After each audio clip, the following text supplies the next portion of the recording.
The idea of public speaking, does it make your heart pound, your palms get a bit sweaty, and your heart jump into your mouth? Well, what if I told you there's an actual formula to not just get through it, but to actually own that stage? Let's break it down. First off, if you've ever felt that wave of anxiety before giving a speech, guess what? You're in the vast majority. A whopping 75% of people suffer from speech anxiety. It's a totally normal human thing, but it doesn't have to define your performance. So that's the real question, isn't it? How do you get that confidence? Well, it's not about pretending that you're not scared. It's about taking that nervous energy and turning it into something powerful. And that's exactly what we're going to do, and it's what I'm going to walk you through during this video. So here's our game plan. First, we're going to cover the prep work. That's the foundation of everything. Then, we're going to get into how to build a message that actually sticks with people. After that, we'll tackle the physical side of a delivery. And finally, we'll talk about the real magic, making a genuine connection. Okay, part 1, the 90% preparation rule. And you've got to get this because the secret to a great speech is that almost all of the important work happens long before you even think about walking onto the stage. Let me put it this way. A winning speech is 90% what you do beforehand and only 10% actual delivery. That confidence you see in great speakers, it doesn't come from natural talent. It comes from knowing your material inside and out. It comes from familiarity. And hey, don't just take my word for it. The legendary storyteller Mark Twain once said that it actually took him about 3 weeks to prepare an impromptu speech. Think about that. What looks effortless is almost always the result of a ton of hard work. So what does that hard work actually look like? Well, it starts with deep research, so you have something interesting to say. Then you outline your ideas using a simple structure. Now, if you need some help with outlining, you can download my guide to outlining a speech in the description down below.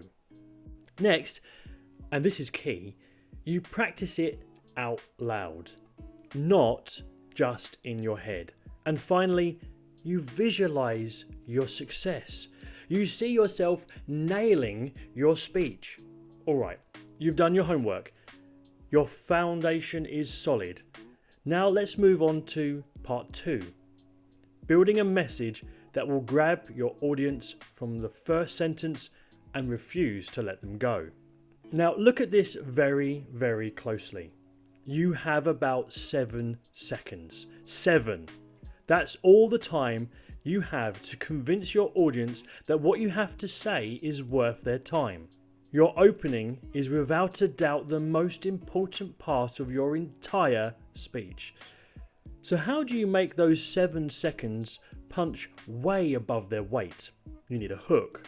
You could hit them with a shocking number, a really tough question, a quick compelling story, or just make a bold, maybe even controversial statement.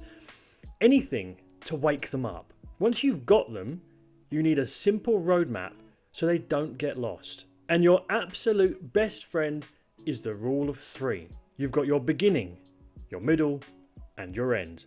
And the middle part, just stick to 3 main ideas. Any more than that, and you'll risk losing people. 3 really is the magic number. Part 3. Now we're talking about that 10%. The performance. This is where you learn to use your voice and your body as powerful tools to make your message come alive. Let's kick things off with volume. So many people just speak at one level, but that is a huge mistake. Your volume is a dial you can turn. You can crank it up for excitement, but then you can bring it way down, almost to a whisper, to make people lean in. That contrast, that's what creates energy. Next is pitch. You know what puts an audience to sleep faster than anything? A flat, monotone voice. It's a total killer. By letting your pitch rise with enthusiasm and fall when you're being serious, you add an emotional layer to your words. It makes you sound like a human being and not a robot reading a script. And then there's your pace. How fast or slow you talk. You can speed things up to build excitement and get everybody's energy up. But when you have a point that absolutely has to land, you need to slow way down. See what I did there? It gives every word so much more weight. And now for my personal favourite, the most powerful tool in the whole toolbox, the pause. A moment of silence can feel really awkward when you're on stage, but for the audience, it's a gift.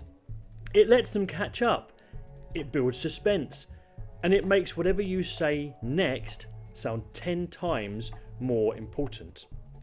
And remember, your body is talking the whole time too.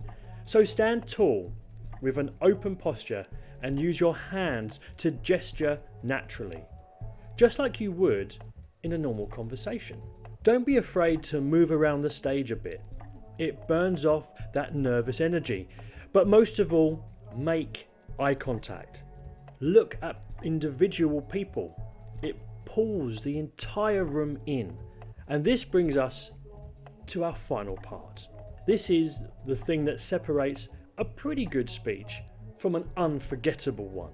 It's about moving past just performance and actually creating a real, authentic connection. So, think about the difference. Are you preaching at your audience, or are you having a conversation with them? Preaching is rigid. It's one way. Conversing means you're actually paying attention to them. You're reading the room, noticing when they're engaged or confused, and adapting on the fly. And here's the thing. Your authenticity is a superpower. Nobody showed up hoping to see a perfect, flawless robot. That isn't interesting. They want to connect with a real person, so let them share a real story. If you stumble on a word, who cares? Laugh it off.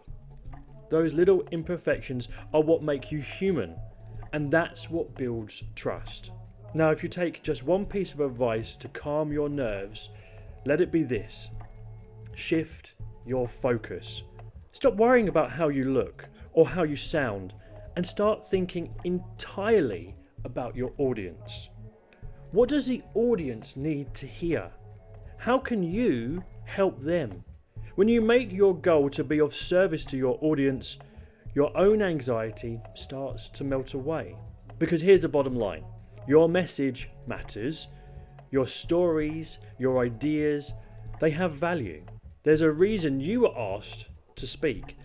So after all the prep, all the practice, there is really only one question left to ask. Are you ready to share it?